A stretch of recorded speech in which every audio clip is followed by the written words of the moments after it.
Pada sore hari ini kajian kita adalah halaman 8 dari kitab Al-Hikmah Al-Khalidah. Akhrijit tom'a min qalbika. Keluarkanlah ketamakan, kerakusan, keserakahan dari dalam hatimu. Tahullul qaidu min rijlika. Maka belenggu di kakimu akan terurai, akan terlepas. Waturih badanaka, dan engkau akan membuat nyaman, membuat ringan badanmu. Di dalam hadis-hadis banyak yang menyatakan bahwa sifat rakus dan tamak ini merupakan salah satu dosa atau penyakit hati yang paling besar dan yang paling berbahaya selain kesombongan. Az-zalimu nadim wa in madahahu qaum. Orang yang zalim, yang sewenang-wenang itu akan menyesal meskipun kini oleh sebagian orang ia dipuji-puji. Wal mazlumu salim wa in zammahu qaum. Sedangkan orang yang dizalimi itu pasti akan selamat meskipun kini oleh sebagian orang ia dimaki-maki. Orang yang zalim dalam bentuk apapun mungkin saja dia bisa selamat dari hukuman di dunia. Koruptor, pencuri, penipu bisa selamat. Lantas sebagian orang menganggap dia sebagai pahlawan. Akan tetapi itu tidak akan lama. Jika kekuasaannya beralih ke tangan orang lain, maka orang lain akan bisa menuliskan apa yang sesungguhnya terjadi. Ini bisa kita saksikan dalam sejarah para raja ya di dunia. Sementara orang yang dizalimi juga seperti itu, meskipun sekarang ia dimaki-maki karena dia dibunuh, karakternya, nama baiknya dijelek-jelekan. Akan tetapi perubahan zaman bisa membuat nama baiknya terrehabilitasi, akan kembali lagi. Apalagi nanti di akhirat. Al-muqtani goniyun wa in jaa wa'aro. Orang yang qanaah itu sejatinya adalah orang yang kaya meskipun dia lapar dan telanjang. Telanjangnya di sini jelas bukan dalam konteks pornografi ya, tapi tidak memiliki uang untuk membeli baju atau untuk berganti-ganti baju atau beli baju yang bermerek. Orang yang qanaah, orang yang menerima karunia Allah pada dirinya apa adanya, itu dia adalah sesungguhnya orang yang kaya meskipun dia lapar dan dia telanjang, meskipun makannya ya sekedar yang memenuhi fungsi nutrisi untuk energi badannya, untuk energi otaknya, bukan makanan yang mahal atau makanan yang dibeli di restoran-restoran yang memberikan suasana yang nyaman, yang memang harga suasana yang nyamannya itulah yang lebih mahal daripada harga makanannya. Jadi pakaian dan makanan itu kalau disikapi sebagai fungsional saja maka dia tidak mahal. Tapi kalau dia disikapi sebagai gaya barulah dia mahal. Wal harisu fakirun wa in malikad dunya. Dan orang yang serakah sama dengan toma ya. Haris ini syarah juga, syaroh itu artinya rakus, serakah, tamak. Itu adalah orang yang miskin meskipun dia memiliki atau merajai dunia. Apapun yang sudah dia miliki akan terasa sedikit bagi dirinya karena dia selalu menghitung apa yang belum ada. Akan ada yang dia rasa belum dia miliki. Nah, perasaan seperti itulah yang membuat dia miskin. Bukan berarti di sini jangan punya cita-cita yang lebih tinggi ya. Dalam hal terus mengupayakan kebaikan-kebaikan, akhlak menjadi hiasan bagi diri kita, menjadi insan kamil, maka di situ pesannya Anda atau kita tidak pernah boleh puas. Di sini kaitannya dengan hal-hal yang bersifat material, dengan hal-hal yang bersifat fisik, yang fana ya. Peribahasa berikutnya adalah asyaja'atu sa'atus sodri bil ikdami alal umuril mutlifah. Keberanian adalah lapangnya dada untuk melaksanakan hal-hal yang merugikan atau membawa kepada kematian. Syaja'ah sebagai sifat seorang prajurit, berani maju di medan perang. Dengan maju ke medan perang maka kemungkinan kehilangan nyawa sangat besar. Keberanian dalam hal apa saja, yaitu di sini didefinisikan sebagai lapangnya dada untuk maju melaksanakan hal-hal yang mutlifah. Atlafa yutlifu mutlif, yang menghilangkan apa yang sudah dimiliki. Ya, keberanian mengambil resiko, tidak main safe, berada di zona nyaman. Kalau sudah betah di kondisi tertentu, maka ya kita enak di situ, merasa stabil. Tapi pada saat kita melangkah kepada hal-hal yang baru, ada rasa keterasingan. Misalnya ya melakukan traveling, kita melangkah hal-hal yang baru butuh keberanian. Begitu juga membaca buku. Membaca buku, kalau kita terus-menerus membaca buku yang cocok dengan pikiran kita, maka itu ya bukan merupakan keberanian. Tapi coba baca wilayah-wilayah baru di luar bidang kita, misalnya seperti itu. Selanjutnya,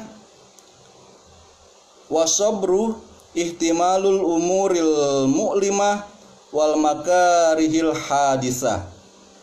Dan kesabaran adalah kesanggupan memikul hal-hal yang menyakitkan dan peristiwa-peristiwa yang tidak disukai.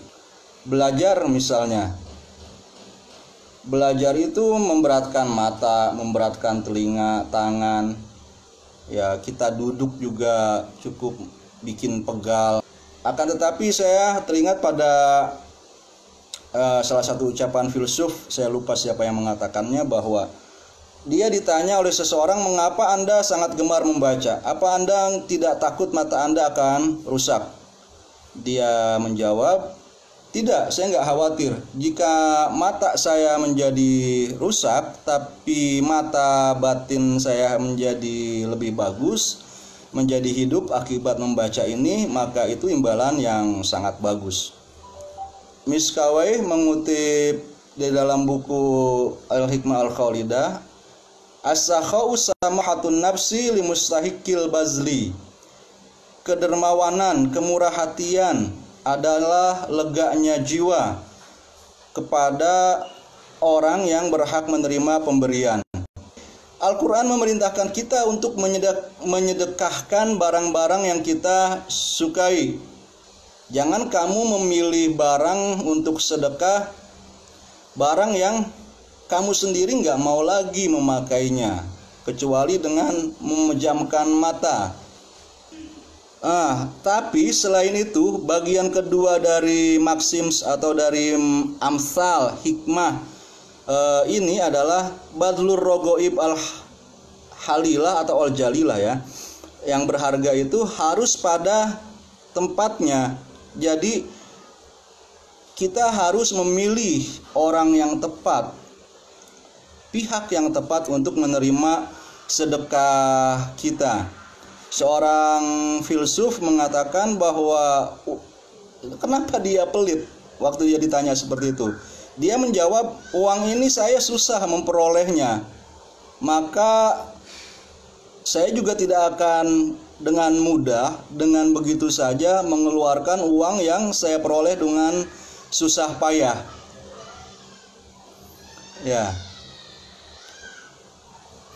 Jadi kita harus memegang uang kita kenceng-kenceng, dan boleh kita keluarkan kalau kita sudah tahu bahwa pengeluaran itu memang perlu. Bahkan bukan sekedar perlu, mendesak. Ya. Ada sebuah asar yang mengatakan, janganlah engkau membeli apa yang engkau mau, karena itu banyak sekali. Belilah yang engkau perlu, maka itu tidak terlalu banyak.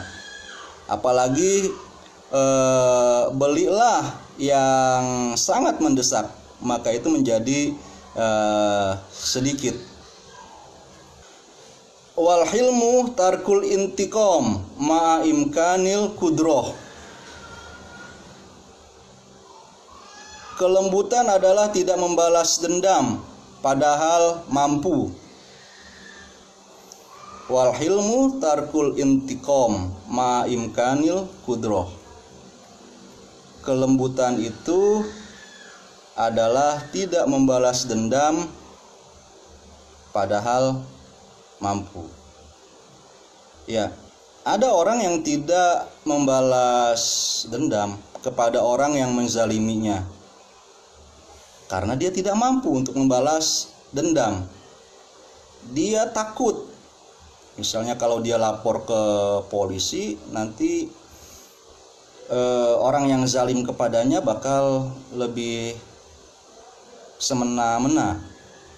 Dia bakal mendapatkan madarat yang lebih banyak.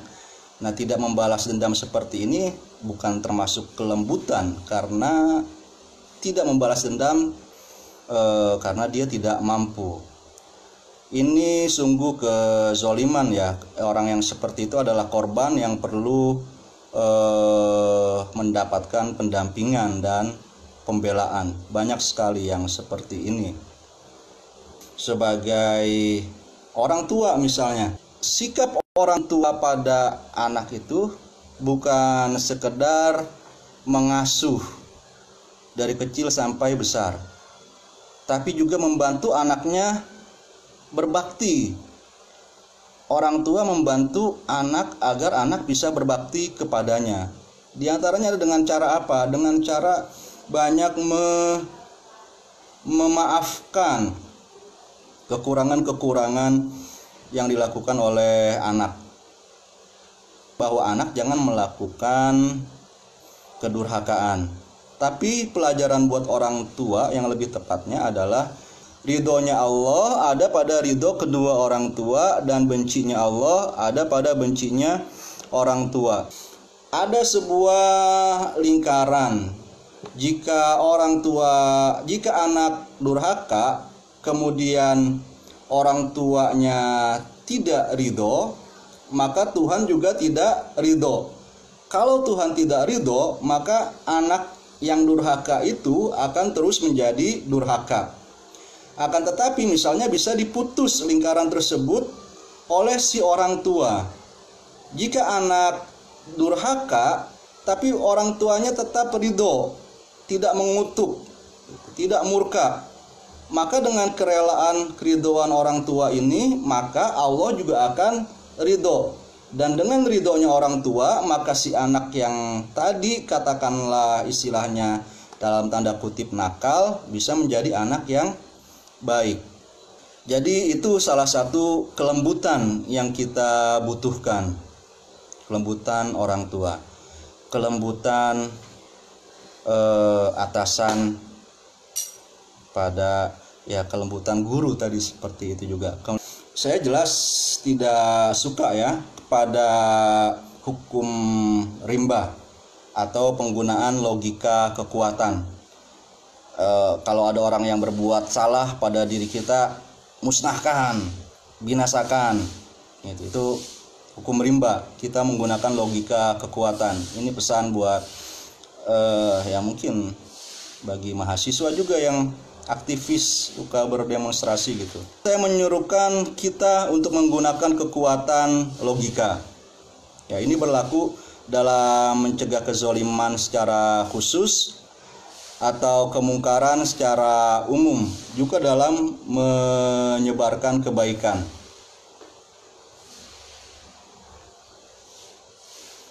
Saya sangat suka dengan ungkapan yang ini.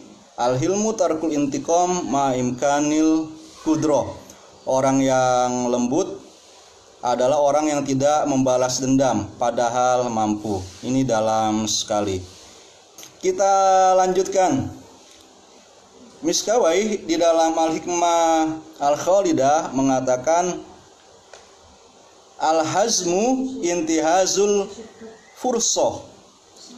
Al-hazmu artinya ketegasan, seperti asertif artinya, karena didefinisikan maharotun tartabitu adatan bimaharotit tawasul, sebuah skill yang biasanya berkaitan dengan skill komunikasi. Antakuna haziman maknahu antakuna qadiron ala difa' an hukukika.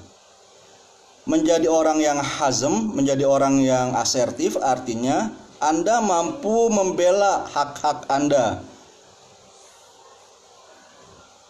Ahukukil akhirin atau hak orang lain bitori kotin hadiah wa ijabiyah, dengan cara yang tenang dan positif. Duna antakuna aduwaniyan, dan tidak agresif, tidak vandalistik. Kita lanjutkan. Ad-dunya daru amalin wal akhiratu daru sawabin. Ini redaksinya mendekati redaksi apa yang dikatakan sebagai hadis Nabi. Dunia adalah negeri tempat bekerja, dan akhirat adalah negeri tempat pahala. Apapun yang kita peroleh di dunia ini sebagai imbalan atas kerja kita, itu bukan pahala, bukan imbalan yang sesungguhnya atas kerja kita. Anda sebagai mahasiswa mengikuti kuliah lantas mendapatkan nilai itu bukanlah pahala dari kerja kuliah belajar Anda. Anda menulis skripsi, melakukan penelitian, lantas di sidang lulus menjadi sarjana. Menjadi sarjana juga bukan imbalan atas kerja Anda. Semuanya yang kita lakukan di dunia ini adalah kerja. Baik kita sedang bekerja, artinya belajar dan sebagainya, ataupun ketika kita sedang mendapatkan upah. Mendapatkan upah itu adalah kerja juga. Sama seperti ketika kita kerja tadi kita akan dinilai, maka pada saat kita mengambil upah juga kita akan dinilai. Belajarnya baik atau enggak? Setelah diberi nilai A, baik atau enggak? Nanti kalau belajarnya baik, di akhirat dapat pahalanya. Kalau setelah mendapatkan nilai yang baik, dia tetap baik, dia akan mendapatkan pahala.